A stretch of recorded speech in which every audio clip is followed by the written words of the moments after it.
জয় মাতারা, জয় গুরু বামদেব। আমি জ্যোতিষগুরু দ্রোণাচার্য। দর্শক বন্ধু, আগামী 7ই আষাঢ় বাংলার 1432 সন অম্বুবাচী। এই অম্বুবাচী চলাকালীন কি কি জিনিস আমাদের খাওয়া যাবে না, খেলে আমাদের মন, শরীর, স্বাস্থ্য, পরিবার এবং পরিবারের সদস্যদের পক্ষে অমঙ্গলজনক হয়ে ওঠে।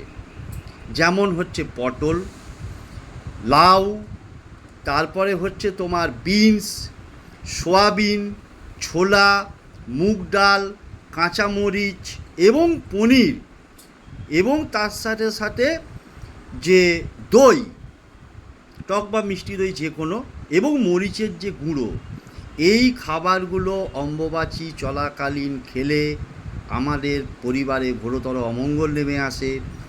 অবশ্যই এই জিনিসগুলো খাওয়া থেকে অম্বুবাচী যে 3 দিন চলবে আমরা সেই খাদ্যগুলো গ্রহণ করব না।